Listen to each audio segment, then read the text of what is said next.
All right, so as we are about to conclude the Transport Month, the female taxi owners in Gauteng have called for an equal representation in the leadership ranks of taxi associations in the province, this in order to transform the industry.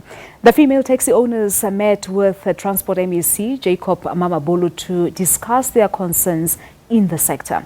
Chairpersons Lorraine Sifuba she's the gender chairperson for the Gauteng National Taxi Alliance, and Modigoe, she's also from Santako. She's the women desk chairperson. Good afternoon to you both, chairpersons. Thank you so much for coming through. Good afternoon. Good afternoon. Now, you're here, ladies, representing two associations, Santako, the Council, and the Taxi Alliance as well. Let's just talk about the meeting. Why was the meeting necessary with the MEC, Ma'am? Thank you very much, ma'am. The meeting was very necessary, and in fact, it was long overdue, because as women in the taxi industry, we felt that we have been marginalized for a very long time. So we wanted a person like the MEC to hear us, because we've got so many concerns that we really needed government to come to the party. So the meeting with the MEC was just something that we've been waiting for a very long time. All right, so you wanted to raise your concerns raise in our the own industry. And what are those concerns, Ma'am Lorraine? Oh, good afternoon to the viewers in South Africa.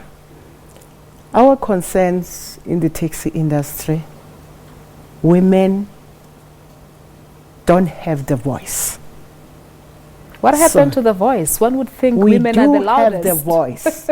We do have the voice. But as you all know that in this industry, it's a male-dominated industry. So whenever you say something, sometimes nobody takes it into the consideration. So we started talking to Mr. Mamabolo that we have so many challenges, but we don't have a platform. Let's just talk about those challenges. For someone who doesn't know the ins and outs of the taxi industry itself, let's just speak to those challenges that are the first challenge that women have. Women don't have licenses, permits. Operating permits. Because most of the women did not apply to get into this industry. They were thrown into this industry by the situation and the circumstances. So now they find themselves in this male-dominated industry. They don't even know what is the permit. Now sometimes the permits, they become victims. Those permits are being taken. They don't know how, because they don't know what to do. We do get, it's one of the challenges, we do get the people that will help you. You end up, you had 5 permits, but you end up having 1 permit. What happens to the 4? What happens to the 4? Those are the things those were the concerns and challenges that we were telling MEC about, that we've got. But I don't really understand. Is it a matter of women don't really have the insight into the industry itself, the lack of knowledge, as Ma'am Lorraine is saying that in most cases you get women just thrown into the industry as a result of a death of a partner, for example? Exactly. So it goes back to the lack of knowledge how the industry how to run operates. the industry itself. Because remember, when you know your husband passed on, and then you are just thrown into the deep end. This is the male-dominated industry, and then maybe you'll be approached by so and so the organization to say, "I will assist you." You focus on that person to say, "This is a lifesaver," only to find that that is the person who's going to rob you, because you don't have the insight. That is why we were saying to the MEC, we also want to be skilled. We need to know our business, the ins and outs, because we are here. There's nothing more for us. It's just that we are here. You're there. Yes. The representation of women in executive positions, how is it looking like? In the industry, in the associations, in the taxi council? In the association, it's very poor. Very poor. Because in the association, the position mostly that women get is to become maybe a deputy secretary or a secretary, and then treasurer. Otherwise, a position we are not allowed to get. It's very rare that you find a chairperson is a woman, or else a deputy chairperson is a woman. But why is this still the case 25 years into democracy? My dear, I think, the challenge is the fear. The fear that, within the women, we are so scared. Remember, our industry is dominated by violence. So most of the women, even though they've got the potential, but they are afraid. Yes, we do have chairpersons. Like, for instance, I'm the chairperson of my own association, but it takes power. And it takes, a decision. All right, and so there is no one stopping you from becoming chairperson. No, there's no one. It's just a matter of fear, that of the violence in the industry. Yes, that's why we address with the MEC to say, MEC, these killings, it's too much. We can't bear it. And that deprives us as women to become leaders. And we are aspiring to become leaders. And we know that we are capable. But these killings, because right now, as we speak, they are now killing women.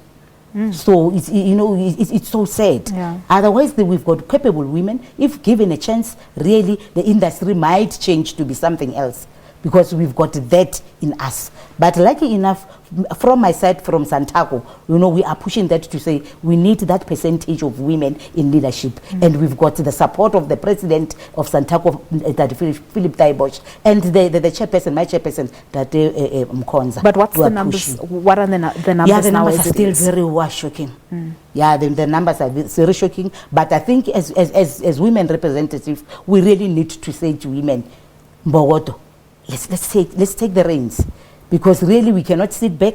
We are looking at the 4IR. The 4IR speaks to us as women to say, you know how to work on the computer. You can assist the association so that people move from that mentality of to say this is a male-dominated industry, because it does not help. I don't see any progress. So you mentioned issues of the challenges. Some of the challenges, our own drivers. Our own drivers are so rude to an extent that yesterday we were very, very disappointed. We had Mama Abigail Kubeka, who was badly beaten by a taxi driver. It was so sad. But that says to us as women in the taxi industry, women, we need to wake up. We need to work. Then we need to. So we need to have women drivers, maybe.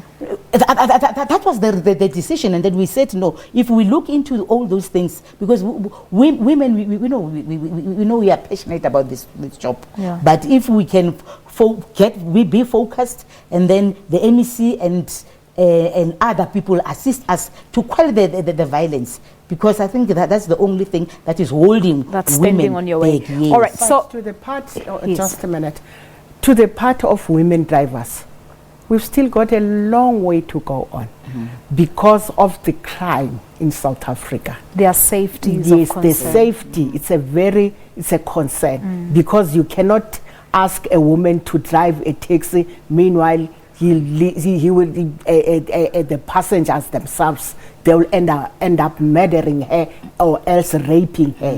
We need the government to tackle the part of safety in the not in the taxi industry, to all South Africans everywhere. And then when we still coming to the part of challenges, I will say Abo Baba, they are scared if we come in, because now they've been there.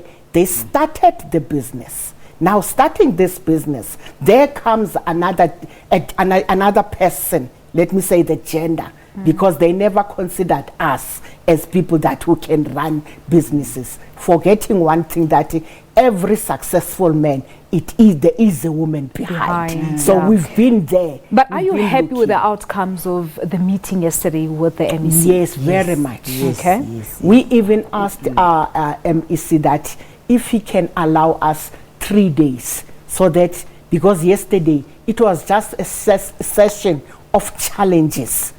We never came with resolutions. All right, so you will have a second phase of the meeting. Second phase, we even asked for 2 days if we can go out and head commissions of the topics we will talk about them. Then from there we have challenges, then we have a resolution. Then after some time we come back and look at how many resolutions have He looked on. But just in conclusion quickly, shouldn't it start at home, where the husbands introduce their wives to the industry itself? So the wives must also stop being excited and count the money, but also be part of the running of the business itself. Is it not where it's supposed to start? Or should something happen to the husbands, then the wives can actually automatically take over? I think you are correct. Because according to our working document as Santaco Women Desk, we are saying this is a family business. A family business simply means that we must not live at those olden days. As a husband, just be open to your wife. That is why we end up having challenges whereby cars are stolen, permits are taken because they are too secretive. We need to move away from that. And as women, we are also saying to those women who are still having husbands to say, just transfer I want one to know how it's done. at least so that I know how it's run. And then at the end of the day, the legacy will go over and over, because if something happens to you, and then I'll take over, and then I'll also teach my kids, because it's a family business. It's a family business. So I think that's exactly what we need. And if granted that opportunity with the MEC for those few days, definitely sure the industry will never be the same again. All right, time constraints. But the other thing, just a minute. I've run out of time. Quickly.